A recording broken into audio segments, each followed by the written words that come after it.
certified personal trainer, and today I wanted to share with you some tips for stocking your home gym in an affordable way.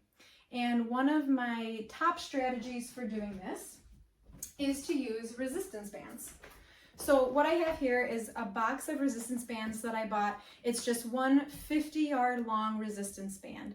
And I like buying them in this form because I bought a nice light resistance. And so if I ever want to increase my resistance, I can simply add more bands and add more resistance. Versus if you buy a heavy resistance, you can't go back in the other direction. So I'll show you today 3 different configurations of band that I use, different ways to tie the bands, cut the bands, etc., so that you can work your entire body just using the bands. The 3 configurations that we are going to look at today are the loop configuration, which I actually bought this in this form, but you could of course make it just by tying a resistance band, cutting and tying it into a loop. We have the single long resistance band, which there's of course a lot we can do with this. And then lastly, we have 2 resistance bands tied together. So these are tied together only at one end, and then this gives us a lot more options.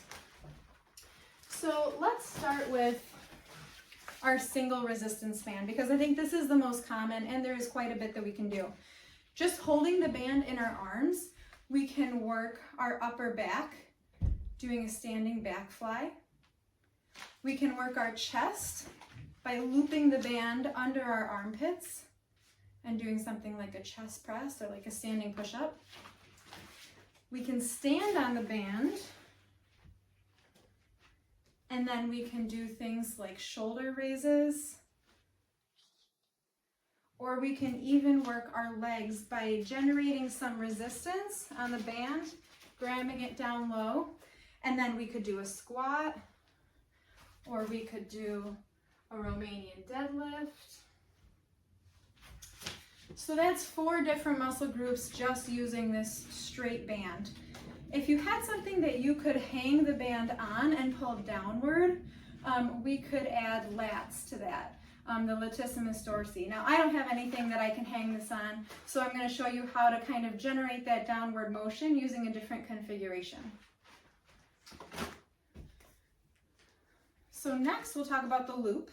Now there are probably some people out there who are even more creative than I am and who use this for lots of different things, but I usually use it mostly for working the glutes and the abductors, the muscles that abduct our leg away from our body.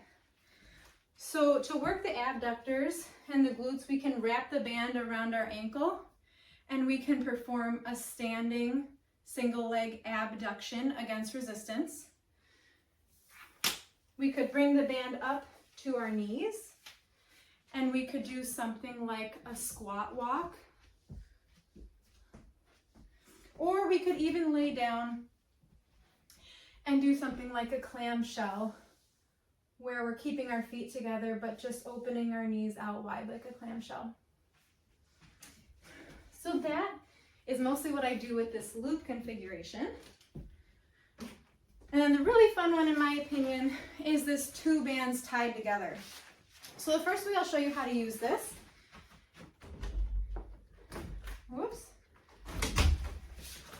is by kind of jamming it into the door there. So the knot is on the outside of the door and we're on the inside. So the knot is what keeps the resistance bands from sliding through. So when we have this configuration, we can do a lot of horizontal movements, or movements where we want the resistance to be perpendicular to our bodies. So with this, we can have, we have a lot more options that we can do with the chest, because we can do something like a chest fly, where we're bringing the band forward.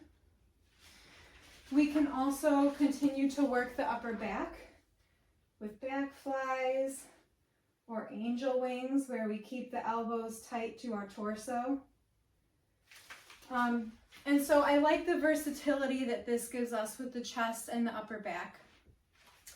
And then, if we want to work the lats, we can kind of hang the band from the top of the door frame. And once we're in this position, we can pull down like this to activate the lats, or we can activate the triceps by keeping our elbows close to our torso and just straightening and bending the elbows. So those are just a few different configurations that you can do. I actually forgot to mention that we can also do some core work with the bands.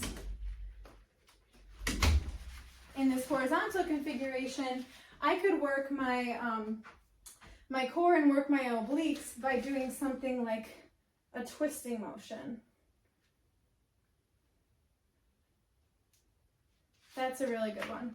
So there's a lot to play around with, and I hope that you enjoy it, and I hope you got something useful out of this video. Bye.